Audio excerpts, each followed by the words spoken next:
اعوذ باللہ السمیع العلیم من الشیطان الرجیم بسم اللہ الرحمن الرحیم ان اللہ وملائکتہ یصلون علی النبی یا ایھا الذین آمنوا صلوا علیہ وسلموا تسلیما۔ میں ایک آپ کے سامنے ایک ایسا واقعہ پیش کرنا چاہتا ہوں کہ ایک دفعہ میں کتابت کر رہا تھا تو کسی صاحب نے مجھے ایک پرچہ بھیجا۔ اس پرچے پہ سوال یہ تھا کہ آپ واقع کربلا جو سن 61 میں ہوا تھا، آج 1435-40 میں آپ اس کو کیوں مناتے ہیں؟ یہ بہت پرانی بات ہے، اب تو 1443 چل رہا ہے۔ میں نے کہا ٹھیک ہے، میں آپ کے سامنے ایک چھوٹی سی دلیل رکھتا ہوں، اگر آپ یہ قبول کر لیں تو صحیح ہے، اور ایسی میرے پاس بہت سی دلیلیں موجود ہیں۔ اس کے بعد میں نے یہ واقعہ بیان کیا کہ جناب ابراہیم کے زمانے میں جو بادشاہ تھا اس کا نام تھا نمرود، جو اپنے آپ کو خدا کہتا تھا، اور جناب ابراہیم سے اس کا مقابلہ تھا، ان کی تذلیل کرتا تھا، ان سے دشمنی کرتا تھا۔ اس نے اپنی قوم کو بلایا اور کہا کہ میں ابراہیم کو آگ میں جلانا چاہتا ہوں،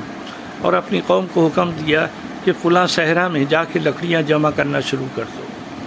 اور یہ لکڑیاں ایک دن نہیں، 2 دن نہیں، 1 ہفتہ نہیں، 1 مہینہ نہیں، پورے سال تک جمع ہوتی رہیں، اور لکڑیوں کا ایک پہاڑ بن گیا۔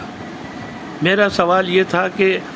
ایک آدمی کو جلانے کے لیے 2 لکڑیاں ہی کافی تھیں، وہاں پہ اتنا بڑا پہاڑ بنانے کی کیا ضرورت تھی؟ اس کا مقصد یہ کہ نمرود اچھی طرح جانتا تھا کہ جناب ابراہیم سچے ہیں، صدیق ہیں، اور اللہ کے نبی اور ہادی ہیں، اللہ کے خلیل ہیں۔ یہ اتنی 2 لکڑیوں سے نہیں جل سکتے، اس لیے اس نے پہاڑ بنایا، اور ایک وقت آیا کہ اس نے لوگوں کو جمع کیا، اور جناب ابراہیم کو بھی جمع کیا، اور کرنے کے بعد ان کو ہاتھ اور پیر ان کے باندھ دیے، اور باندھنے کے بعد منجبیق کے ذریعے بہت دور سے انہیں آگ میں پھینک دیا۔ جب وہ آگ کی طرف بڑھ رہے تھے تو عین اس وقت ایک پرندہ اوپر پرواز کر رہا تھا۔ اس نے دیکھا کہ اللہ کے نبی جناب ابراہیم کو آگ میں ڈالا جا رہا ہے، تو وہ پرندہ نے اپنی پرواز کا رخ بدلا اور دریا کی طرف گیا، اور دریا میں جا کے اس نے اپنی چونچ میں پانی بھرا، اور بھرنے کے بعد واپس جناب ابراہیم کی طرف جہاں آگ جل رہی تھی اس طرف آیا۔ اللہ نے ایک فرشتے سے کہا کہ جاؤ اس پرندے سے پوچھو کہ یہ اپنی جان کیوں دینا چاہتا ہے،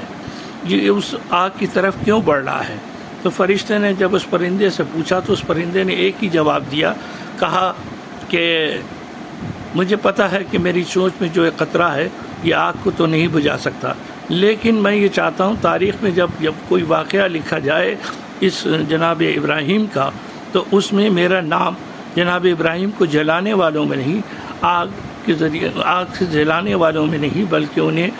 بجھانے والوں میں، ان کی مدد کرنے والوں میں، ان کا ساتھ دینے والوں میں میرا شمار ہو۔ بس یہی وہ دلیل ہے جس کی بنیاد پہ آج ہم یادگار کربلا مناتے ہیں، کیونکہ اگر ہم اس وقت ہوتے تو حسین کے ساتھ ہوتے، یزید کے ساتھ نہ ہوتے۔ تو آج ہم ماتم کر کے، مجلس کر کے، اہتمام کر کے، ایام عزا منا کے، غم منا کے یہ دلیل دینا چاہتے ہیں کہ حسین ہم تمہارے ساتھی ہیں، ہم حسینی ہیں۔